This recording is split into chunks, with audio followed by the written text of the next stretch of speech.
நேயர்களே வணக்கம். நான் குல்மார்ச். இன்றைய சிறப்பு நேர்காணலுக்காக நம்முடன் மருத்துவர், அரசியல் விமர்சகர் திரு பூபதி ஜான் இணைந்திருக்கிறார். வாருங்கள், அவரோடு பேசலாம். சார் வணக்கம். வணக்கம் சார். தமிழ்நாடு அரசியல் தேர்தல் களத்தை நோக்கி சூடுபிடித்துள்ளது. நம்ம கடந்த ஒரு காணொளியில இந்த அரசியல் பிரச்சனைகள் தொடர்பாக மக்களின் உளவியல், அரசியல் தலைவர்களின் உளவியல் இது தொடர்பாக ரொம்ப டீட்டெயிலா பேசணும். அது மக்கள் மத்தியில பெரிய வரவேற்பு பெற்று தேர்தல் களத்திலையும் இப்ப நிறைய பேர் ஒப்பீனியன் போல்லாம் வெளியிட்டு இருக்காங்க, கருத்து கணிப்பு அப்படின்னு சொல்லி. அதை கடந்து இதை கொஞ்சம் உளவியல் ரீதியா பேசணும். இந்த தேர்தல் எப்படி மக்கள் அணுக போறாங்க, அரசியல் கட்சி தலைவர்கள் அணுக போறாங்க அப்படின்றத பத்தி கொஞ்சம் உங்கள்கிட்ட பேசலாம் அப்படின்னு யோசிக்கிறேன். தேர்தல் நெருங்கிடுச்சு. ஆளும் கட்சியான திராவிட முன்னேற்ற கழகம் தன்னுடைய 5 ஆண்டு கால பணியை எப்படி செய்திருக்கு? இந்த திமுக மீதான மக்களுடைய பார்வை, முதலமைச்சர் மு.க.ஸ்டாலின் அவர்கள் மீதான மதிப்பீடு எப்படி இருக்கு? திமுக கட்சி கிட்டத்தட்ட 5 ஆண்டு காலம் தன்னுடைய பணியை நிறைவு செய்ய போகுது. மக்கள் அதுக்கு ஓட்டு போட்டு இது எலெக்ஷன்ல ஜெயிச்சு அவர் ஆட்சி பண்ணிட்டு இருக்கிறார். பொதுவா பாத்தீங்கன்னா ஓவராலா, அதாவது ஒரு 18 வயசு வாக்கு போடுறவங்க இருக்கிறாங்க அப்படின்னா ஈவன் முதியவர்கள் வரைக்கும் பார்த்தீங்கன்னா ஓவராலா அவருக்கு சப்போர்ட், அதை மறுக்க முடியாது. ஆனா சில கட்சிகள் இப்ப வந்திருக்கிறதுனால சில செக்ஷன் அவருக்கு எதிர்ப்பா வேலை செய்யறாங்க, இது சரியில்லை அப்படின்னு சொல்லிட்டு இருக்கிறாங்க. பட் ஓவராலா பாத்தீங்கன்னா இந்திய மக்கள்ல, தமிழ்நாட்டு மக்கள் எல்லாருமே அவருக்கு சப்போர்ட்ல தான் இருக்கிறாங்க அப்படின்னு தோணுது. அப்ப எப்படின்னா, இப்ப எல்லா செக்ஷனையும் பார்க்கணும். 60 வயதுக்கு மேல, 60ல இருந்து 40, 40ல இருந்து 30, இல்ல 18ல இருந்து 30, இந்த ரேஞ்சில் பார்த்துட்டீங்கன்னா எல்லா ரேஞ்சிலையும் அட்லீஸ்ட் ஒரு பாஸ் மார்க் வாங்கிட்டார், ஒரு 40-50% அவர் ஸ்கோர் பண்ணிட்டார் அப்படிங்கிறது. இதுக்கு எப்படி அப்படின்னா அவருடைய திட்டங்கள் தான். அவர் கொண்டு வந்திருக்கக்கூடிய திட்டங்கள், அதனுடைய செயல்பாடுகள், அப்புறம் அந்த அமைச்சரவையில் இருக்கக்கூடிய அமைச்சர்கள், மற்றவர்கள் இருக்கக்கூடிய உழைப்பு, அவர்களுடைய பங்கீடு, இதுதான் அது ரீச்சுக்கு கொண்டு போயிருக்கு. அப்ப திட்டங்கள் பாத்தீங்கன்னா திமுக அரசுடைய திட்டங்கள் ஈவன் படிக்கிற ஸ்டூடெண்ட்ல இருந்து முதியவர்கள் வரைக்கும் எல்லாத்துக்கும் ஓரளவுக்கு எல்லாமே செஞ்சிருக்கிறார். எல்லா திட்டங்களை கொண்டு போய் அவங்க ரீச் பண்ணிருக்கிறார். அது ரொம்ப முக்கியம். அவங்களுடைய மனசுல ரீச் ஆகும், முதல்ல உள்ளத்துக்கு போகணும் அந்த திட்டங்கள். அப்போ எல்லா திட்டங்களும் நிறைவேற்றிட்டாரா நிறைவேற்றலன்னு தான் சொல்லணும். எல்லா திட்டங்களும் கம்ப்ளீட்டா எல்லாத்தையும் நிறைவேற்றிட்டாரா இல்லைன்னா நிறைவேற்றலாம். ஆனா எல்லா திட்டையும் நிறைவேற்ற முடியாது, சூழ்நிலைகள் அப்படி இருக்கு. ஆனா தேவையான திட்டங்கள், அவர்களுக்கு தேவையான உதவிகள், அவங்க என்ன எதிர்பார்ப்புகள் அதை பூர்த்தி பண்ணியிருக்காங்க, பூர்த்தி பண்ணியிருக்கிறாங்க. ஒவ்வொன்றையும் நம்ம சொல்ல முடியும். ஒவ்வொரு கட்டத்திலையும் ஒரு மாணவி, படிக்கக்கூடிய மாணவிக்கு தேவையான எல்லா திட்டங்களும் போய் சேர்ந்திருக்கு. படிக்கக்கூடிய மாணவிக்கு உணவு தேவை, காலை உணவு கொடுத்துருக்காங்க, மதிய உணவுல ஊட்டச்சத்து மாதிரி கொடுக்குறாங்க. படிப்பதற்கான அவர்களுக்கு தேவையான உதவித்தொகை அதுவும் கொடுக்குறாங்க. அவங்களுக்கு இப்ப இருக்கக்கூடிய திட்டத்துல மடிக்கணினி, லேப்டாப்னு சொல்லக்கூடிய மடிக்கணினி அதுவும் கொடுத்துருக்குறாங்க. படிச்சு முடிச்சிட்ட பிறகு அந்த பொண்ணு உயர்கல்வி ஜாயின் பண்றதுக்கான அவருக்கு கோச்சிங் சென்டர் கொடுக்குறாங்க, அதற்கான உதவித்தொகை கொடுக்குறாங்க. அப்புறம் புதுமை பெண் திட்டம், இந்த மாதிரி திட்டங்கள் மூலம் ஒரு பெண்களுக்கு படிச்சுட்டு முடிஞ்ச கல்லூரி முடிச்சுட்டு போறவங்களுக்கு உதவி செய்யறாங்க. கல்லூரி முடிச்சிட்ட பிறகு மேற்படிப்பு படிக்கிறதுக்கு, ஈவன் பட்டியலின மக்கள் மற்றும் சிறுபான்மையினர் மக்கள் மேற்படிப்பு படிக்கிறதுக்கு, ஈவன் பிற்படுத்தப்பட்ட மாணவர்கள் ஓபிசி அவர்களுக்கு கூட மேற்படிப்பு படிக்கிறவர்களுக்கு உதவி சிறப்பு கல்வி தொகை அது தர்றாங்க.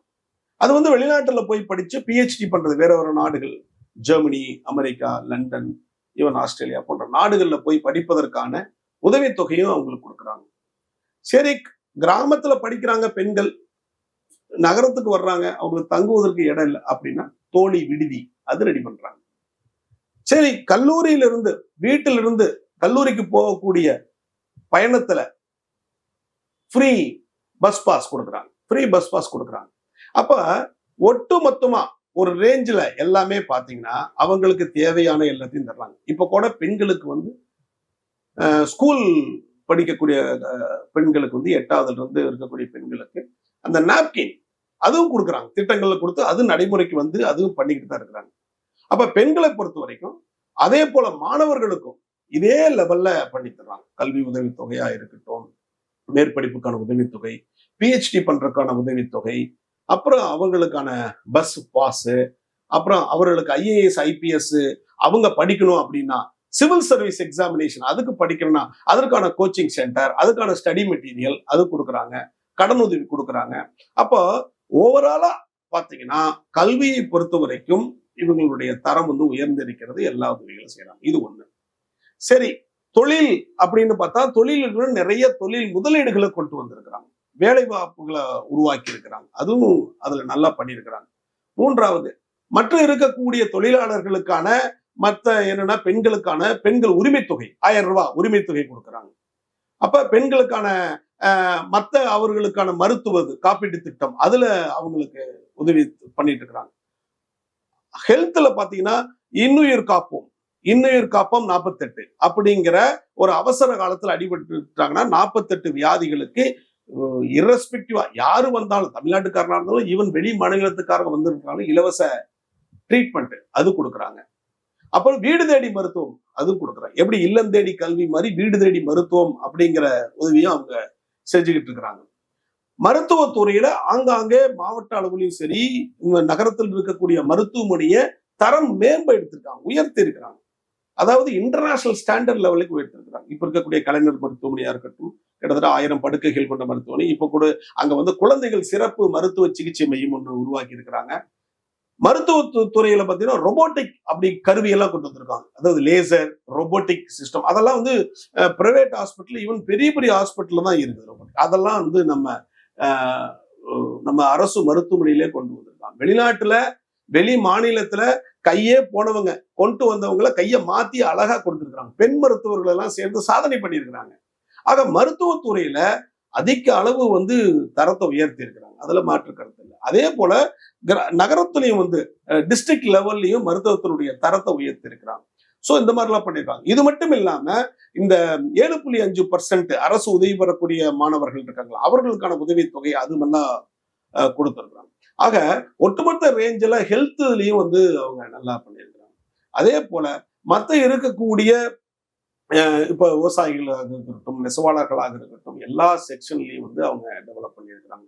அப்புறம் மற்ற வீடு கட்டி கொடுக்கும் திட்டம் அது இந்த திட்டங்களை எல்லாம் வச்சு மக்கள் மத்தியில அதிருப்தியே இல்லாம வெறும் பாசிட்டிவ் இம்ப்ரெஷன் மட்டும் வந்திருக்கு. ஆமாங்க, அதாவது அதிருப்தி அப்படிங்கிறது வந்து சில பேர் அதிருப்தி தெரிவிக்கலாம். இப்ப நம்ம நல்லதுதான் சொல்ல வர்றோம், என்ன பாசிட்டிவா பண்ணியிருக்கிறாங்க அப்படிங்கறத சொல்ல வர்றோம். ஆனா தீர்க்கப்பட வேண்டிய குறைகள் எல்லாம் நிறைய இருக்குதான் செய்யுது, இல்லைன்னு சொல்ல. நீங்க சொன்னீங்கல்ல, இதுல நிறைய விஷயங்கள் பாத்தீங்கன்னா பெண்களை முன்னிலைப்படுத்துற ஒரு விஷயமா இருக்கு. அந்த மகளிர் உரிமை தொகையா இருக்கட்டும், தோழி சம்திங் நிறைய விஷயங்கள் பெண்களுக்கானதா இருக்கு. பெண்கள் மத்தியில மட்டும்தான் பெரிய அளவுக்கு ஆதரவு இருக்கு, ஆண்கள் மத்தியில அப்படி கிடையாது. அதாவது இப்ப முதல்ல வந்து பெண்கள் தான் வந்து தமிழ்நாட்டுல வந்து அவங்களுக்கு உதவிகள் செய்யாம அவங்களை வந்து ஒதுக்கப்பட்டு எல்லாமே இருந்தாங்க.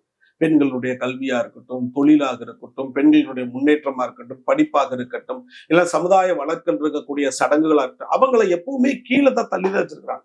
அப்ப திராவிட மாடல் அரசு இங்க இருக்கக்கூடிய இந்த அரசு வந்து அதை கவனம் செலுத்தி பெண்களுடைய வளர்ச்சியை மேல கொண்டு வருது. ஒரு வீட்டுல ஒரு பெண் முன்னேறினாங்க அப்படின்னா கண்டிப்பாக அந்த வீடும் முன்னேறிடும். பெண் முன்னேறினாங்க அப்படின்னா இருக்கக்கூடிய குழந்தைகள் நல்லா படிக்க வச்சிருவாங்க. குழந்தைகள் நல்லா படிக்க வச்சிட்டாங்கன்னா கண்டிப்பாக அந்த வீட்டினுடைய தன்மை அந்த லெவலே வந்து ரேஞ்ச் மேல போயிடும். இல்ல மக்கள் மத்தியில ஒரு சாட்டிஸ்பாக்சன் இருக்கு இந்த கவர்மெண்ட். கண்டிப்பாக இருக்கு. பெண்கள் மத்தியிலும் சரி ஆண்கள் மத்தியிலும் சரி ஒரு சாட்டிஸ்பாக்சன் கண்டிப்பாக இருக்கு. சரி, இன்னும் இப்படி இதை இன்னொரு பக்கம் சொல்றேன். இப்போ இவங்க செஞ்சாங்கல்ல, இது ஒரு பக்கம் இருக்கட்டும். இதை தாண்டிய வாக்குறுதிகளை அதிமுக கொடுக்கும். இப்பவே உரிமை தொகைக்கு 1000க்கு 2000 அப்படின்ற மாதிரி அறிவிச்சிட்டாங்க. நிறைய விஷயங்களை இப்பயே அறிவிக்க ஆரம்பிச்சிட்டாங்க.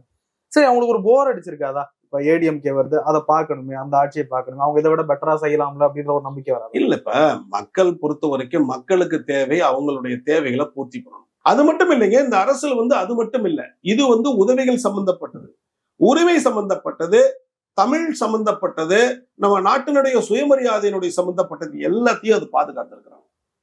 இப்ப இந்த நம்ம தமிழ்நாட்டில் இருக்கக்கூடிய மொழி உரிமைக்காக ரொம்ப போராட்டமா இருக்கு. எப்படி இந்திய ஆதிக்கம் உள்ள தனிச்சு மொழியை வந்து காலி பண்ணலான்னு பாக்குறாங்க. அப்ப ஒரு ஒன்றிய அரசு வந்து இந்தி படிச்சாகணும் அப்படின்னு சொல்லிட்டு இந்தி மொழியை திணிக்க பார்த்தாங்க. அது நடக்க முடியல, அது தமிழ்நாட்டுல செல்லுபடி ஆகல. அதனால என்ன ஆகும், மும்மொழி திட்டம்ங்கிற கருத்துல கொண்டு வந்துடுறாங்க. 3வது மொழி படிங்களேன்னு சொல்றாங்க. அப்ப அவங்களுடைய திட்டம் வேற, நோக்கம் வேற. 3வது மொழி ஏன் படிக்கணும் அப்படிங்கிற அவங்க வச்சிருக்கிற அஜெண்டா வேற அஜெண்டா. அப்ப அந்த அஜெண்டா வச்சு அந்த மொழியை கொண்டு வந்து மொழியை திணிச்சு பண்றாங்க. நம்ம இருமொழி கொள்கையில ஸ்ட்ராங்கா இருக்கிறோம். ஒண்ணு சொல்றாங்க, இப்ப நம்ம இங்கிலீஷ் ஆங்கிலம் படிச்சு நம்ம மக்கள் எல்லாம் முன்னேறினால்தான் வேர்ல்டு லெவல்ல நம்ம சைன் பண்ணிருக்கோம். அதை நான் அடிச்சு சொல்லுவேன். ஒரு வேலை, ஒரு உதாரணத்துக்கு சொல்லுவோம், நம்ம ஆங்கிலம் படிக்காம தமிழ் படிச்சுட்டு இருக்கிறோம், அது நம்மளுடைய தாய்மொழி. இவர்கள் சொன்ன இந்திய நம்ம படிச்சிருந்தோம்னு வச்சுக்கோங்க, இந்திய படிச்சிருந்து 4 வார்த்தை பேசிக்கிட்டு இவங்களோட பேசிட்டு பழகிட்டு இருந்திருந்தோம்னா ரைட்டு. வெளிநாட்டுக்கு அந்த வடநாட்டுக்கெல்லாம் போனோம்னா இந்தியில பேசலாம், 4 வார்த்தை பேசலாம், திருப்பி நம்ம இங்கதான் வந்துட போறோம். வேற ஒண்ணும் பெரிய விஷயம் இல்லை. அங்கெல்லாம் வேலையெல்லாம் கிடக்க போறது இல்லை வடநாட்டுல. அங்க வேலையும் கிடையாது. தொழில் வந்து இங்கதான் இருக்குது. சவுத்துல தான் அதிகமான டெவலப்மெண்ட் இருக்கு, அதிகமான வேலை வாய்ப்பு இங்கதான் இருக்கு. நார்த்ல வேலை வாய்ப்புலாம் கிடையாது. அப்படி ஒரு வேளை ஹிந்தி மட்டும் நம்ம படிச்சிருந்து ஆங்கிலத்தை நம்ம படிக்காம போயிட்டோம்னு வச்சுக்கோங்க, இந்தியாவுக்குள்ளேயே குண்டு சட்டி ஓட்டுன மாதிரி சுத்திக்கிட்டு இருந்திருப்போம். இந்தியாவுக்குள்ள மட்டும் இல்ல, இங்க நம்ம மாநிலத்துக்குள்ளேயே தான் சுத்திக்கிட்டு இருந்திருப்போம். வெளிநாட்டுக்கு போயிருக்கவே மாட்டோம். ஏன்னா நம்ம மொழியில புலமை இருந்ததுனால வெளி மாநிலத்தில் இருக்கக்கூடிய உயர் பதவியில சேர்றதுக்கும், அங்க இருக்கக்கூடிய ஈவன் ஆட்சி அதிகாரத்துல போறதுக்கும், அங்க இருக்கக்கூடிய டெவலப்மெண்ட் உள்ள வாங்குறதுக்கு நம்ம ஸ்ட்ராங்கா நிக்கிறோம். அதுதான் நம்ம பார்க்க வேண்டியது. நல்ல வேலை, பெருவாய்ப்பாக நல்ல ஒரு ஒரு ஒரு என்ன சொல்ற ஒரு ஒரு அதிர்ஷ்டவசமா நம்ம ஆங்கிலத்தை படிச்சிட்டோம். ஆங்கிலம் படிச்சதுனால நம்ம உலக வேர்ல்டு லெவல்ல டாப்ல நிக்கிறோம். அப்போ இந்தி மட்டும் படிச்சிருந்தோம்னு வச்சுக்கோங்க, மற்றவங்க எல்லாம் ஒரு குறிப்பிட்ட நம்ம தமிழ்நாட்டிலயும் சரி இந்தியாவிலையும் சரி ஒரு குறிப்பிட்ட மக்கள் மட்டும் தான் ஆங்கிலம் படிச்சிருப்பாங்க.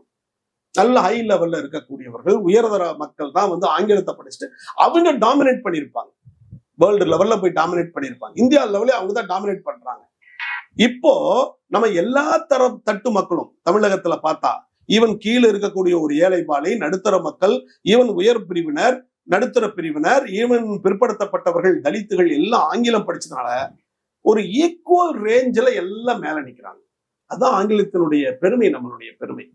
வேர்ல்டு லெவல்ல இருக்கக்கூடிய ஒரே கம்யூனிகேஷன் லாங்குவேஜும் ஆங்கிலம் மட்டும்தான். இல்ல, இத அதிமுகவும் செய்யுது. இந்த இந்தி திணிப்பை தடுப்பது, இருமொழி கொள்கையில உறுதியா இருக்கிறது. இது அதிமுக கிடையாது. இல்ல, அதிமுக இன்னமும் இருமொழி கொள்கையில அதாவது அவங்க வாய் வழியில பேசிட்டு இருக்கிறாங்க, ஆனா செயல் வடிவத்தில் இல்லை. எதுக்கு நான் சொல்ல வர்றேன்னா, திமுக அரசு இது முனைப்பாக செய்து வந்தது. அதுதான் முக்கியம். ஒன்னா இருக்கட்டும், நீட்டுக்காக எதிராக போராடிட்டு இருக்குது. நீட்டை எங்களுக்கு மட்டும் நீங்க விளக்கம் கொடுங்க அப்படி உச்ச நீதிமன்றத்துல வரைக்கும் கேஸ் நிக்குது. அதுக்காக போராடிட்டு இருக்கிறோம். ஆளுநர் எதிர்த்து அவர் ஒரு தனிப்பட்ட அரசாங்கமே நடத்திட்டு இருக்கிறாரு. இங்க ஒரு எலெக்டட் கவர்மெண்ட் இருக்கு, அவரு ஒரு பேரல் கவர்மெண்ட் வச்சு அவரு ஒரு அரசாங்கம், அதை எதிர்த்து போராடிக்கிட்டு இருக்குது. பல்வேறு சிக்கல் இருக்குது. அப்புறம் இந்த தமிழ்நாட்டில் இருக்கக்கூடிய இங்க மக்களுடைய தொழில் வளர்ச்சியை இம்ப்ரூவ் பண்றதுக்கு எல்லாம் பாடுபடுறாங்க. ஆக நம்ம இந்த இருக்கக்கூடிய அரசானது, திராவிட மாடல் அரசு, திமுக அரசானது கண்டிப்பாக எல்லா ஆங்கிள்லையும் இது பண்ணியிருக்கிறாங்க அப்படின்னு நம்ம சொல்ல போறோம். அப்போ மக்கள் மத்தியில ஓரளவிற்கு அவர்களுக்கு வந்து என்ன இருக்கு, மதிப்பு இருக்கு, மரியாதை இருக்கு, இவர்களுக்கு திருப்பி இன்னொரு முறை ஆட்சிக்கு கொண்டு வரலாம் அப்படிங்கிற ஒரு பாசிட்டிவ் வைப்ரேஷன் இருக்குது, ஒரு பாசிட்டிவ் எனர்ஜி இருக்குது அப்படிங்களா. அதுதான் சொல்ல வராங்க. அவர்கள் செய்யாத காரியத்தை எதிர்கட்சிகள் சுட்டி காட்டுற காரியத்தை, எதிர்கட்சி இதெல்லாம் நீங்க செய்யணும் காரியத்தை நாங்க செய்யணும்னு தான் சொல்றாங்க. வரக்கூடிய தேர்தலையும் வரக்கூடிய காலத்திலயும் நாங்க செஞ்சு காட்டுறோம் அப்படின்னு தான் சொல்றாங்க. அப்ப ஒட்டுமொத்த ஓவராலா பார்த்தோம்னா மதச்சார்பற்ற கூட்டணியாகிய டிஎம்கே தலைமையில் இருக்கக்கூடிய கூட்டணிக்கு ஒரு ஆதரவு இப்பொழுது இருக்குது. இன்னொரு பக்கம் எடப்பாடி பழனிசாமி அவர்கள் 5 ஆண்டுகளமாக அதிமுக ஆட்சியில் இல்ல, மீண்டும் என்டிஏ கூட்டணியில் இணைந்திருக்கிறார்கள். ஒரு எதிர்கட்சி தலைவராக இந்த 5 ஆண்டு காலத்தில் அவர் மீதான ஒரு பார்வை எப்படி இருக்கு? சாட்டிஸ்பாக்சனா இருக்கா? எதிர்கட்சி மீது எப்படி இருக்கு? எடப்பாடி அவர்கள் இருக்கக்கூடிய கட்சியே பாத்தீங்கன்னா, அவர் அந்த கட்சியை ஒருங்கிணைக்கவே ரொம்ப கஷ்டப்படுறாரு. அது இப்ப எடப்பாடி அவர்களுடைய தலைமையில் இருக்கிறாங்க, ஆனா கட்சிக்குள்ள நீங்க நினைக்கிறீங்க எல்லாம் ஒற்றுமையா இருக்கிறீங்கன்னு நினைக்கிறீங்க. அப்படி கிடையாது. அது வந்து ஒரு குக்கர்ல எப்படி வந்து ஒரு பிரஷரோட இருக்கக்கூடிய ஒரு மூடி மாதிரி அந்த கட்சியில் இருக்கக்கூடிய அமைப்புகள், அந்த இருக்கக்கூடிய தலைவர்கள், ஏன்னா ஸ்ட்ராங் தலைமை இல்லாதனால அது எப்படி குக்கர்ல ஒரு பிரஷர் அடிச்சு அப்படியே வெயிட்டா நிக்குதோ அது போல நிக்குது. எந்த ஒரு அசம்பாவிதம் வந்தாலும் அந்த குக்கர் வெடிச்சிடும். ஏன்னா அது ஸ்ட்ராங் பண்றதுக்கு இல்ல, ஒரு செகண்ட்ல வெடிச்சுட்டு போயிடும். அது எப்போ வெடிக்கணுங்கிறதான் தெரியாது, வெடிப்பதற்கு வாய்ப்பு இருக்கு.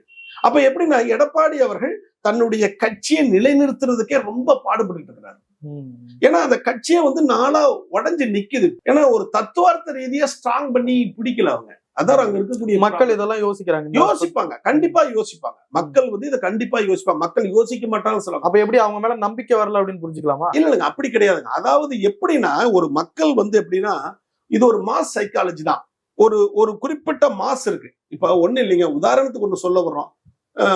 திமுக போட்டியிடுது, அதிமுக போட்டியிடுது. ஜெயலலிதா அம்மையார்கள் போட்டியப்ப பெரும்பான்மையா ஸ்வீப் பண்ணி ஜெயிச்சாங்க. அப்போ வந்து திமுக வந்து ரொம்ப குறைவான ஓட்டுகள்ல கூட தோத்த காலமெல்லாம் இருக்கு. அதே சமயத்துல திமுகவும் ரொம்ப ஸ்வீப் பண்ணி ஜெயிக்கிறாங்க. அதிமுக ரொம்ப குறைவான இடத்துல தோட்டது காலம் இல்ல. இது எதை காட்டுது அப்படின்னா மக்களுடைய மனநிலை, ஓவரால் பெர்ஸ்பெக்டிவ். என்னப்பா இவங்க நினைச்சு பார்த்தப்பா செய்யலப்பா அது. அப்ப அந்த ரேஞ்ச் ஒரு அலை அடிக்கிற மாதிரி அடிச்சுட்டு போயிடும். அது நடக்கும். நம்ம மக்கள் வந்து யோசிக்கல, அவர்கள் வந்து திங்கிங் சரியா பண்ணல அப்படின்னா நினைக்கவே கூடாது. அவங்களுக்கான ஒரு புரிதல் இருக்கு. அவங்க லெவல் ஆஃப் அண்டர்ஸ்டாண்டிங்ல ஒரு புரிதல்ல அவங்க கரெக்டா முடிவெடுப்பாங்க. அது ரொம்ப மக்கள், அது ரொம்ப முக்கியம். அந்த சைக்காலஜி தான் நம்ம என்ன பண்ணணும், கேப்சர் பண்ணணும். அப்ப அதிமுக அப்படிங்கிற ஒரு கட்சியை பாத்தீங்கன்னா அது அடைக்கப்பட்ட பிரஷர் அடைக்கப்பட்ட குக்கர். டிடிவி குக்கர் கிடையாது, இது வேற குக்கர். அது நான் நீங்க தெரிஞ்சுக்கணும். ஆக அவர் என்ன பண்றாரு, அதை வந்து மெயின்டைன் பண்றதுக்கே கஷ்டப்படுறாரு. ஏன்னா கட்சிகள் அந்த அளவுக்கு உறுப்பினர் இருக்கிறாங்க. ஒவ்வொருத்தரும் ஒவ்வொருமான அறிக்கை கொடுக்கறது ஒரு ஒரு ஒரு கட்டுக்கோப்பா இல்ல. அது ஒரு பாயிண்ட் நீங்க பார்க்கணும். ரெண்டாவது வந்து அதிமுகவிலேயே வந்து ஒன்று சேர்த்துறதுக்கு பிஜேபி ட்ரை பண்ணிக்கிட்டு இருக்கு. அது ஒரு கணக்கு போட்டு ட்ரை பண்ணுது. எப்படியாவது டிடிவி உள்ள கொண்டு வரணும், ஓபிஎஸ் உள்ள கொண்டு வரணும், டிடி ஓபிஎஸ் இவங்க சசிகலா அம்மையாரை கொண்டு வரணும், இவங்களை எல்லாம் உள்ள கொண்டு வந்து ஓட்டை மட்டும் வாங்கிக்கிட்டு இவர் மெஜாரிட்டி வாங்கிட்டு ஒரு கட்டத்துல உட்கட்சி பிரச்சனையை திறந்து விட்டு பிஜேபி உள்ள வந்து இவங்களை எல்லாம் உள்ள கொண்டு வருவாங்க. யார? டிடிவி ஓபிஎஸ் சசிகலா எல்லாத்தையும் உள்ள கொண்டு வச்சிருது. உள்ள கொண்டு வந்தோன்னா என்ன ஆகும், ப்ரெஷர் கூடிக்கிட்டே இருக்கும். குடும்பம் தான். ஓபிஎஸ் உள்ள வந்தோன்னா ஹெவி ப்ரெஷர், சசிகலா மேல வந்தா ப்ரெஷர் அதிகம், டிடிவி உள்ள வந்தா ப்ரெஷர். அப்ப இந்த ப்ரெஷர் பயங்கரமா கூடும். அப்ப பிஜேபி உள்ள வரும். உள்ள வர்றதுல ப்ரெஷர் கூடும் போது அந்த குக்கர் வெடிக்காதா? குக்கர் வெடிக்கும். வெடிக்கும் போது பிஜேபி என்ன பண்ணும், பிஜேபி கொஞ்சம் ஸ்ட்ராங்கா இருக்கும். இதுல டக்குன்னு யார வெளியே தூக்கி போட்டா ப்ரெஷரை குறையும் பார்க்கணும். வடக்குன்னு எடப்பாடி தூக்கி வெளியே போட்டுருவாங்க.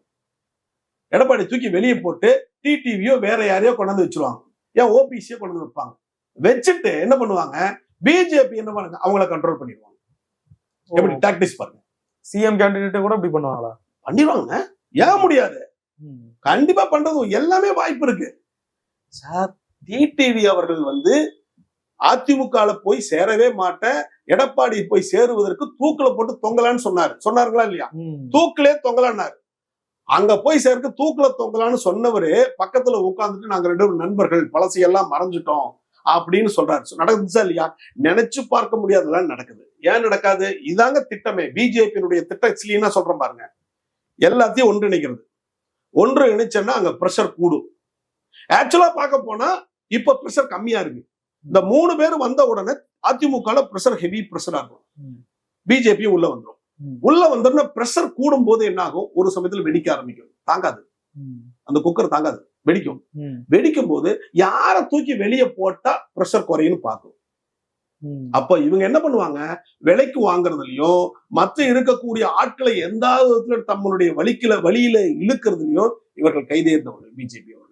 ஏன்னா இந்தியா லெவல்ல அவர்கள் வந்து அந்த ஆட்டம் எல்லாம் பண்ணிருக்கிறாங்க, அந்த செயல்பாடுகளை செஞ்சிருக்கிறாங்க. அவங்க அதெல்லாம் செய்யலன்னு சொல்ல முடியல. அவங்களுக்கு திறமை இருக்கு, அதுல அவங்க திறமை இருக்கு. திறமை இல்லைன்னா சொல்ல முடியாது பிஜேபிக்கு.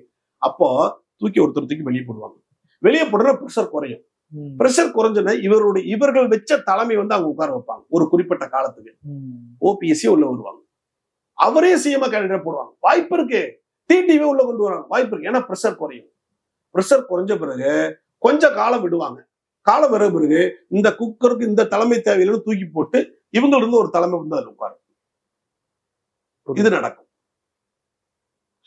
ஒன்ஸ் எடப்பாடியார் வந்து அதிமுக தலைமை கீழே வந்துட்டார்னு வச்சுக்கோங்க, அங்க இருக்கிற கேடர்ஸ் ஃபுல்லா அப்படியே மாறிடுவாங்க. அவர் பக்கமே திரும்ப மாட்டாங்க, ஒரு செகண்ட்ல திரும்ப மாட்டாங்க. இதான் அவங்களுடைய திட்டம். அப்ப நம்ம என்ன சொல்ல வர்றோம் அப்படின்னா, அதிமுக இந்த நிலைமையை புரிஞ்சுக்கணும். தத்துவார்த்த ரீதியா அவங்க கூடணும், அதான் ரொம்ப முக்கியம். கருத்தியல் ரீதியா அவங்க கூடணும். திமுகவை வீழ்த்துறதா ஒத்தை குறிக்கோள் வைக்கிறாங்க. அது வைக்கட்டும், ஆட்சிக்கு வர்றதுக்கு அது செஞ்சாதான் நீங்க ஆட்சிக்கு வர முடியும். ஆனால் அதே சமயத்திலே அவருடைய தத்துவார்த்தம், அவங்களுடைய கோட்பாடுகளை எந்த விதத்திலையும் கைவிட்டக்கூடாது. அப்படி இருந்தா தான் அவங்க ஆட்சியிலேயே நிக்க முடியும், அந்த களத்துல நிக்க முடியும். இல்லைன்னா செதறிடும். சார் நிறைய விஷயங்களை பேச முடியும். ரொம்ப நன்றி சார். நன்றி சார்.